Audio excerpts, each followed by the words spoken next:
In the small artistic town of Maple Creek, New England, with its historic buildings and gathering of artists, Caroline Bradshaw was brewing coffee in her worn apartment kitchen, bathed in morning light.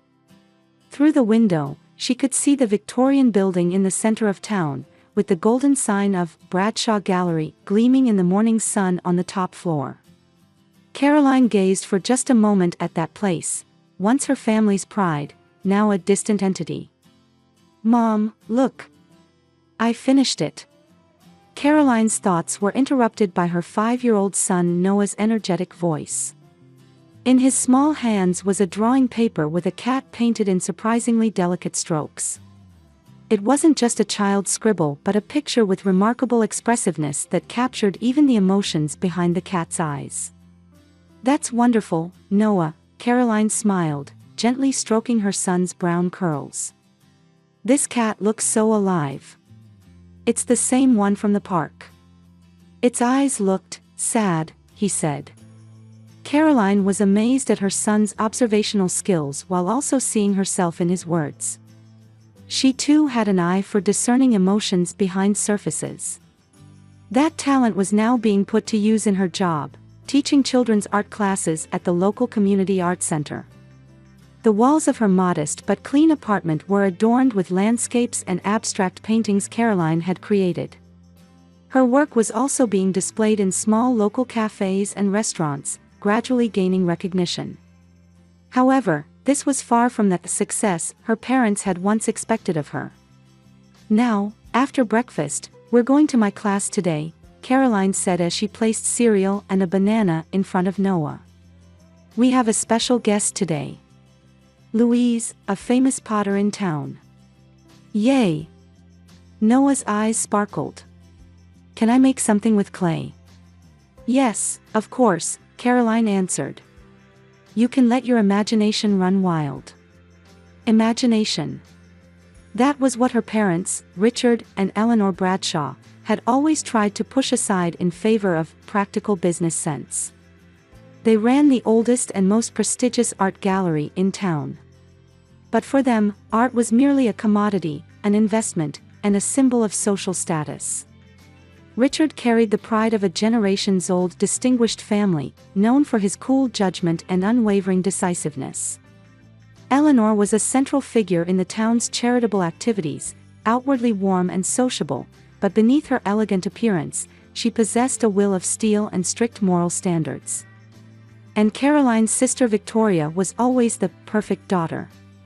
She graduated from an Ivy League school with excellent grades, earned an MBA, and returned to the family business to work as her father's right hand. She followed the life her parents expected and earned respect as a young businesswoman in town. As Caroline prepared for the morning, she occasionally glanced out the window.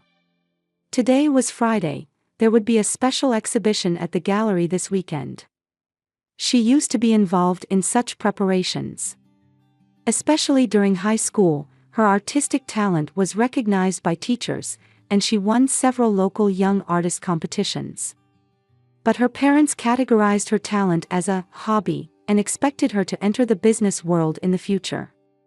"Art is a wonderful talent, but you can't live on that alone," her mother Eleanor often said. "As a Bradshaw daughter, you should choose a more practical path."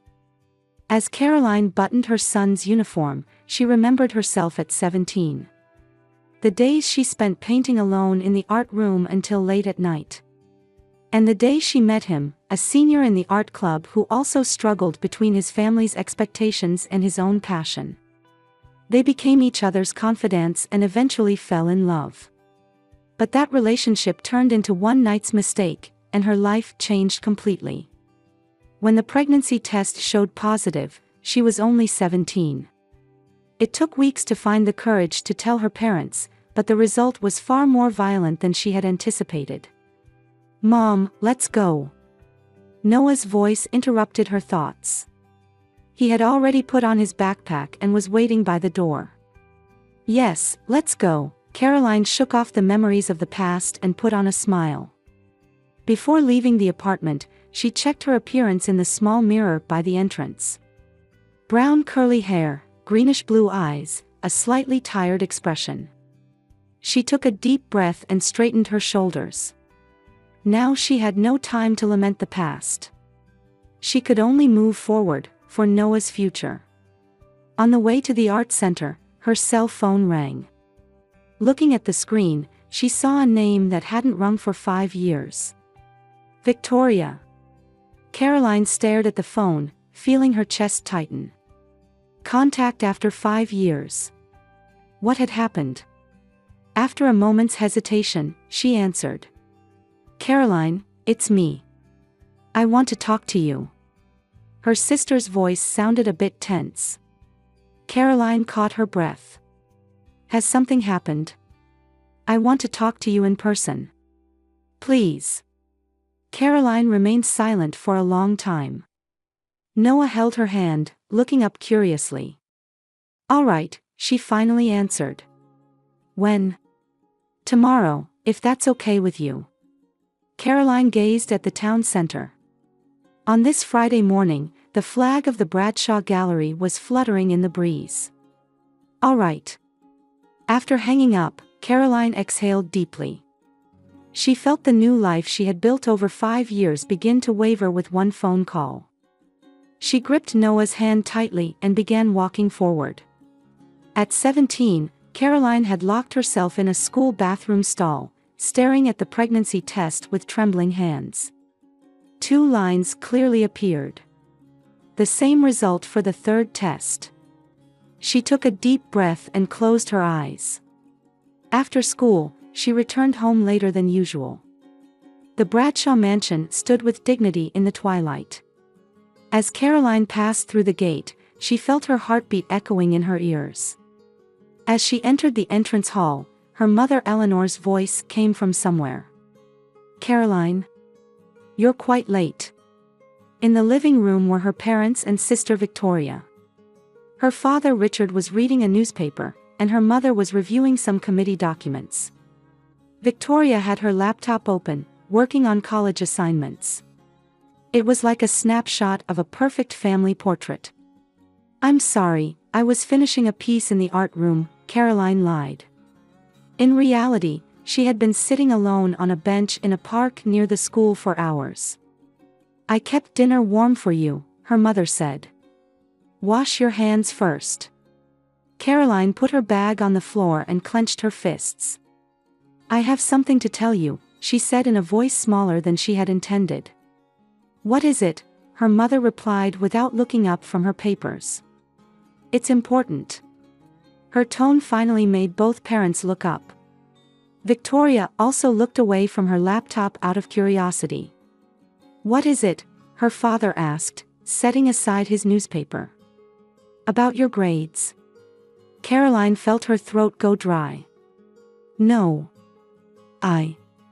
Richard and Eleanor began to notice their daughter's unusual tension, and their expressions tightened. I'm pregnant. At that moment, the air in the room froze. Caroline stared at her parents' faces, witnessing their expressions change from shock to disbelief, then to anger.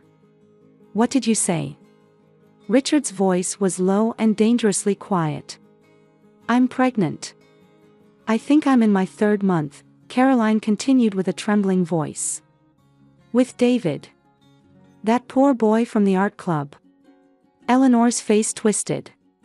Caroline tried to object, but her father's explosion of anger drowned it out. You are not my daughter. Richard stood up and shouted. His voice echoed against the walls of the mansion. To bring such shame to us. To soil the Bradshaw name. Dad, please, listen. Caroline pleaded through tears. Get out. This time Eleanor screamed. You've hurt our honor. Do you plan to make us the laughingstock of the town? Caroline looked at Victoria. Her 14-year-old sister stood dumbfounded, with an expression of fear and confusion. But she said nothing. I want to have this baby. Caroline placed both hands on her abdomen. David also. David? Richard sneered. You think that dropout will take responsibility? His family is among the poorest in town. What can they do? He's a talented painter. Caroline protested. The professors recognize his talent. He could. Enough about that man, Eleanor interrupted. You'll get it taken care of immediately. I'll contact a doctor. No. Caroline cried out. I want to have this baby. Richard's face turned red with anger. Get out now. You can never return to this house. His voice was cold, like a final decision. Dad, please. Now. Richard banged on the table. If you choose that disgrace, then I no longer recognize you as a member of the Bradshaw family. Eleanor stood up and pointed to the stairs. Take only what you absolutely need and leave. You'll bear the consequences of your decision yourself. For the next 30 minutes, Caroline packed as many clothes and valuables as she could fit into a backpack, crying in her room. The door opened, and Victoria timidly entered.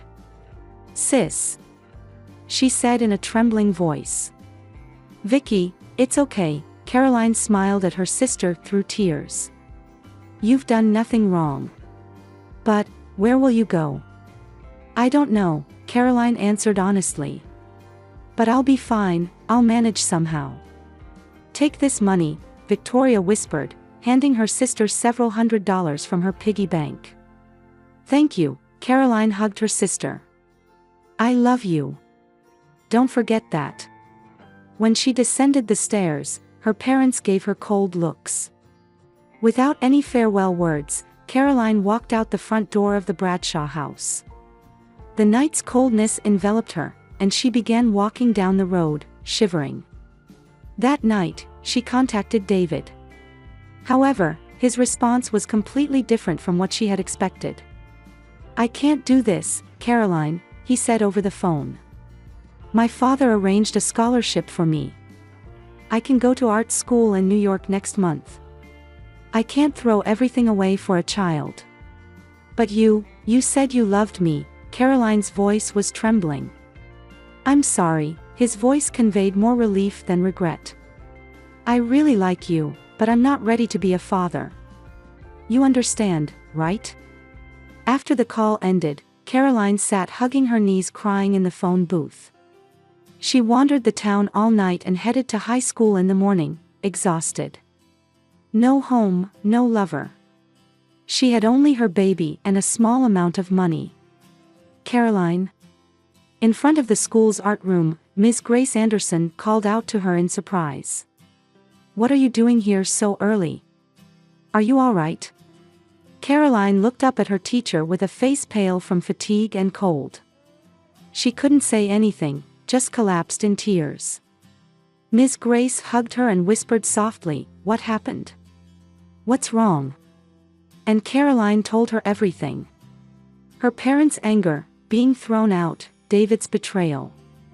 Ms. Grace listened silently, gently stroking her shoulder. Come to my house, the teacher said decisively. You're not alone. I'll help you. Caroline nodded with inexpressible gratitude. She was still 17, pregnant, abandoned by her family, and at a loss. But in that moment, she found a glimmer of hope. For her child's sake, and to stand on her own feet someday, she had to be strong. Noah, we're almost done here. Caroline called out to her son, who continued to draw intently by the window, as she cleaned up the scattered art supplies on the art studio floor. The twilight light dyed his brown curls golden, and shadows danced with each movement of his small hands across the drawing paper. 5 years had passed, and Caroline's life had taken a direction she never imagined. With Miss Grace's help, she graduated from high school and earned an art education qualification at a local community college. Now she ran children's painting classes at the town's art studio, earning a stable income.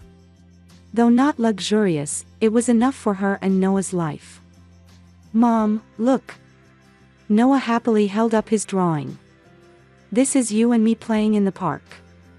Caroline gasped as she saw her son's work. The composition and use of color were incredible for a child, and above all, the emotional expression he captured was astonishing. Two figures, clearly her and Noah, were depicted walking hand in hand through an autumn park. The colors of the trees in the background beautifully expressed the changing season, and a gentle happiness floated in the expressions of the two. "Noah, this is wonderful," Caroline hugged her son. "You really do have talent." Noah smiled happily at his mother's praise. "My teacher said so too. She said I have special talent." Caroline smiled, but inside she felt complex emotions stirring. Noah's talent was undeniably inherited from her, but also from David. Since that day, she had never tried to track David's whereabouts. Rumor had it he had graduated from art school in New York and was successful in the commercial art world. But Caroline didn't even know if he was aware he had a son. "Mom, what are we eating tonight?" Noah's question interrupted her thoughts. "Well, since today is a special day." Caroline smiled. "How about pizza?" "Yay!" Noah jumped for joy. "With lots of cheese." "Of course."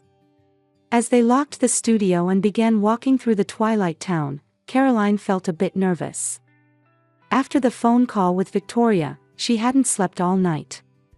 The next morning, she sent a reply message to her sister, "Let's meet at the Central Park Cafe at 3 p.m. tomorrow."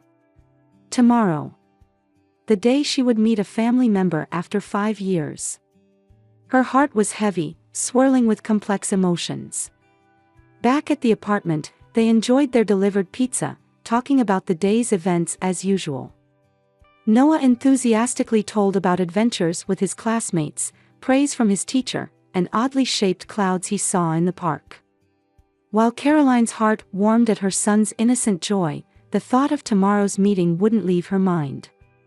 After Noah fell asleep, Caroline sat at the small desk in the living room and opened an old scrapbook. It contained high school memories, newspaper articles from when she won art contests, and the last photo with her parents. She touched the photo, feeling its coldness.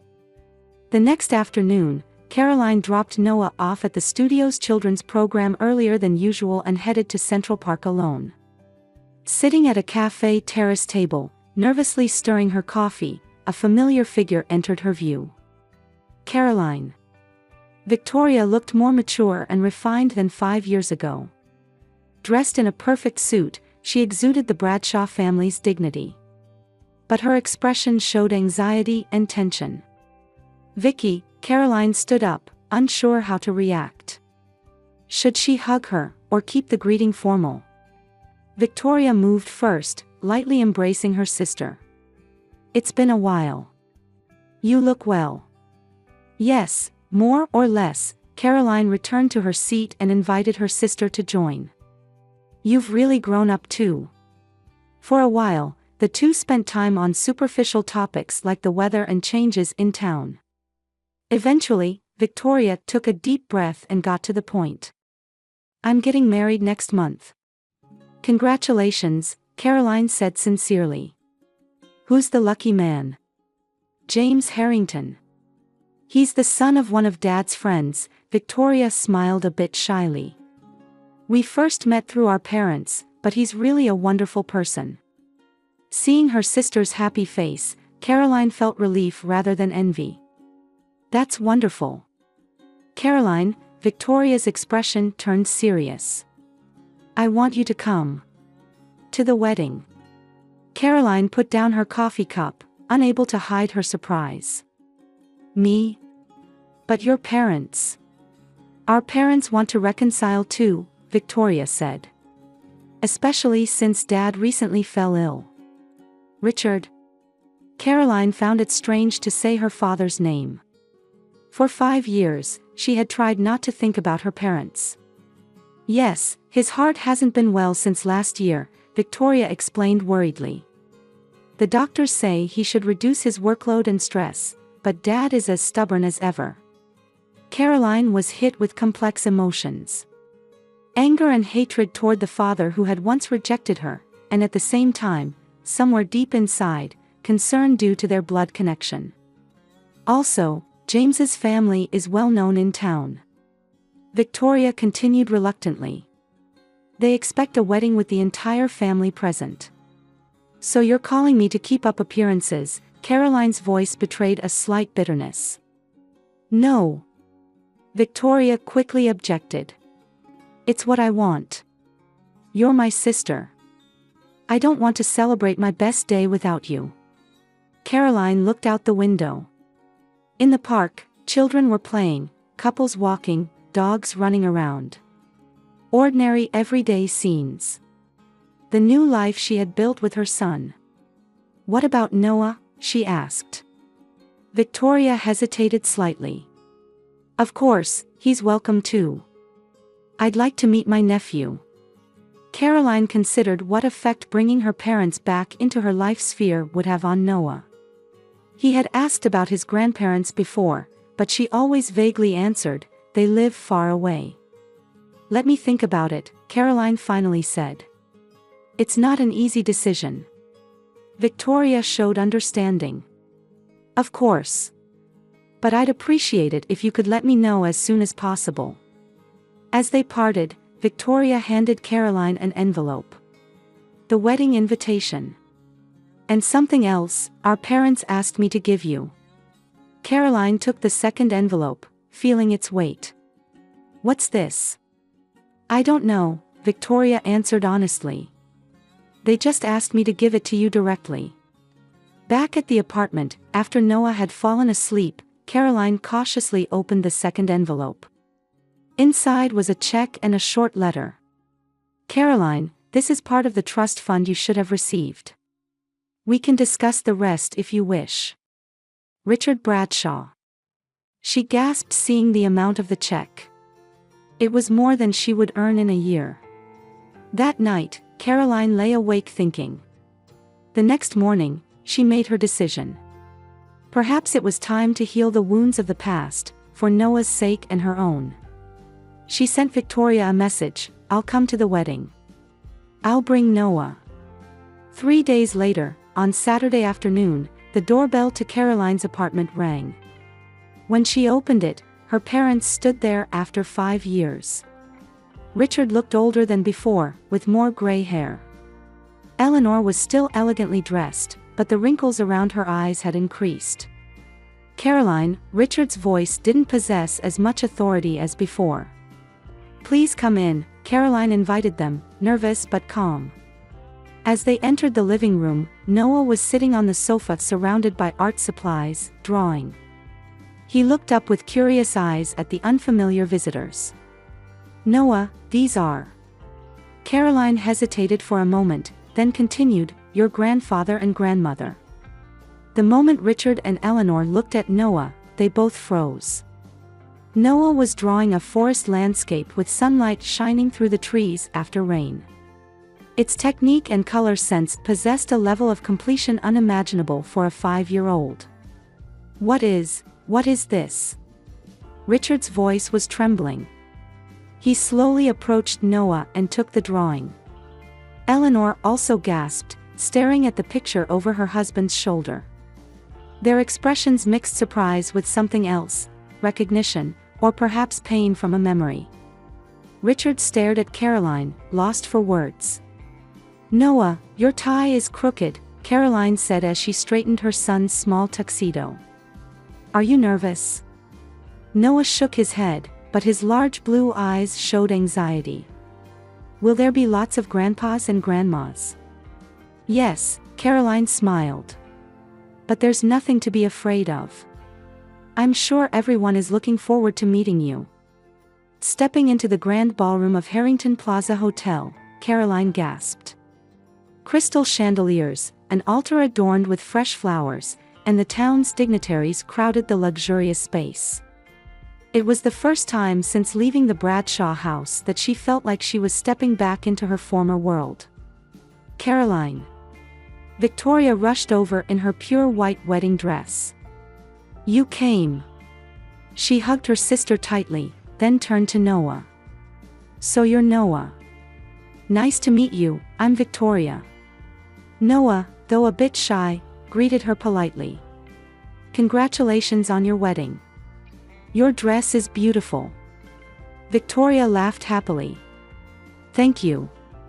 You look very handsome too. Richard and Eleanor approached from the corner of the venue. Since their reunion at the apartment days ago, they had maintained contact with Caroline, taking the first steps toward mending their relationship. Still, the public meeting was filled with tension. Caroline, I'm glad you came, Richard lightly kissed his daughter. Eleanor also greeted her similarly, giving Noah a gentle smile. It's a lovely ceremony, Caroline said. Befitting Victoria. The wedding proceeded solemnly, with Caroline and Noah quietly observing. As the reception began, Noah, seemingly a bit bored with the long formal event, took out his sketchbook and began quietly drawing in a corner of the sofa. Soon after, an exclamation of, "This is remarkable," was heard from the sofa's direction. Caroline turned to see Joseph Harrington, James's uncle known as a prominent art critic, peering into Noah's sketchbook. Such talent is rarely seen. Joseph called out to those around him, asking, "Whose child is this?" Caroline hurried to Noah's side. "He's my son." "And you are?" Joseph looked at Caroline with curious eyes. "Caroline Bradshaw." "Bradshaw?" Joseph's eyes lit up. "Richard and Eleanor's eldest daughter." Caroline nodded nervously. People began to gather around, and she felt uncomfortable suddenly becoming the center of attention. "The Bradshaw family's artistic talent has been passed down," Joseph said happily. "It reminds me of Richard's early works." "Father's works?" Caroline was confused. Joseph responded with a surprised expression. "Yes, of course. Richard Bradshaw was once a promising painter. His dramatic landscapes garnered attention for their unique sense of color. His decision to put down the brush to take over the gallery was a great loss to the art world." At that moment, the atmosphere in the venue changed. Many eyes turned to Richard and Eleanor, who stood uncomfortably.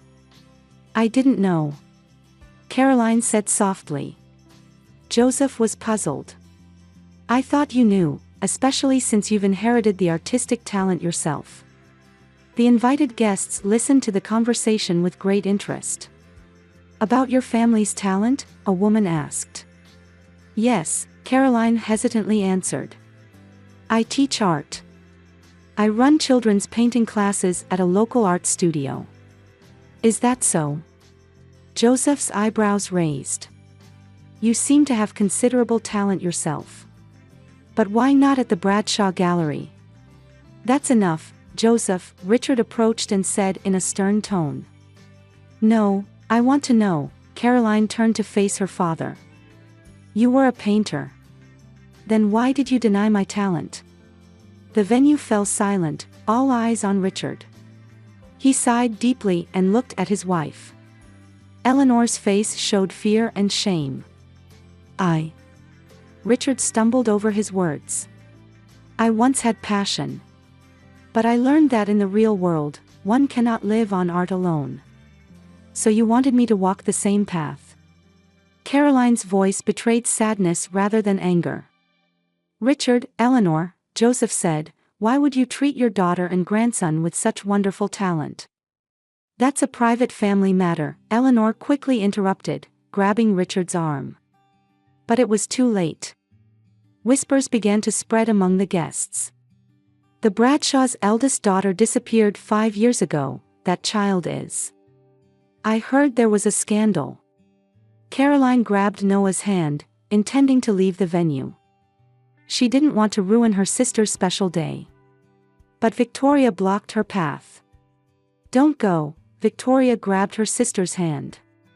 Standing in the center of the venue in her bridal dress, she said loudly, "Today is my wedding. And what matters most to me is that my family is together again." She embraced Caroline and Noah, continuing, "I am truly happy that my sister and nephew have returned to us." Applause erupted from the venue. The Harrington family also sent warm glances, and James, Victoria's new husband, stood by his wife's side, placing a hand on her shoulder. Caroline, Richard approached his daughter, conscious of people's gazes but determined. We were wrong for our attitude that day. I apologize.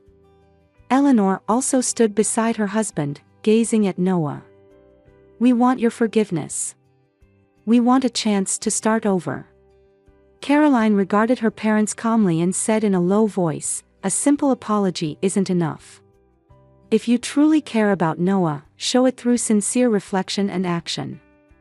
Placing a hand on her son's shoulder, she continued, he has the right to make his own choices, and I respect those choices. If you can understand that, perhaps we can gradually restore our relationship. Richard and Eleanor nodded, accepting the public humiliation. On Christmas morning, snow quietly accumulated in the streets of Maple Creek. The view from Caroline's apartment window looked like a postcard. Mom, wake up. Santa came. Noah's excited voice woke Caroline. 6 months had passed since Victoria's wedding, and changes had gradually come to Caroline and Noah's lives. Under the small living room tree were more presents than ever before, including some from Richard and Eleanor. Is Grandpa coming? Noah asked with shining eyes. Yes, at 10 o'clock, Caroline answered. Her voice no longer held the rejection it once did, though it wasn't yet complete trust. After the wedding, Richard had kept his promise and began to reclaim his passion for art. He opened his long-ceiled studio and occasionally taught Noah how to paint. Eleanor also continued to build a relationship with her grandson, setting aside time each Saturday to spend in the park together. The Bradshaw Gallery was also changing gradually. Richard named a section of the gallery New Generation and started a program to discover and support young local talent. Works by Caroline's students were displayed there, and she herself occasionally held workshops. The doorbell rang, and when Caroline opened it, there was a sight she could never have imagined before. Richard and Eleanor stood there, holding large presents. Merry Christmas, Richard said. In his eyes was a warm light, not the cold dignity of the past. That afternoon, as they enjoyed Christmas dinner, the doorbell suddenly rang. When Caroline opened it, a man stood there. Caroline. His voice trembled slightly. It's been a while. David. Noah's father. He had suddenly contacted her after seeing Noah's talent featured in the newspaper. You can't come in, Caroline said calmly. For 5 years, not a single contact, no child support, and now what are you here for? I have rights, David raised his voice. That boy is my son. At that moment, Richard appeared at the door. You have no rights, he said in a stern tone. Neither legally nor morally. David flinched momentarily at the dignified presence of the Bradshaw family patriarch, but quickly retorted, I'll talk to the media. Genius boy's real father denied recognition. Feel free, Richard said calmly. However, before that, all of your past actions, including impregnating and abandoning a 17-year-old girl, will all become public. David's face changed color, and he eventually left. Later, it was revealed he had made the same mistake with another young woman and faced legal troubles for child support delinquency in multiple states. On Christmas night, after Noah had fallen asleep, Caroline sat in the living room with Richard and Eleanor. I haven't completely forgiven you, Caroline said quietly. But for Noah's sake, I want to move forward little by little. Richard nodded and took his wife's hand. We feel the same way. Outside the window, snow continued to fall quietly, and with expectations for the new year, seeds of change began to sprout little by little in their hearts.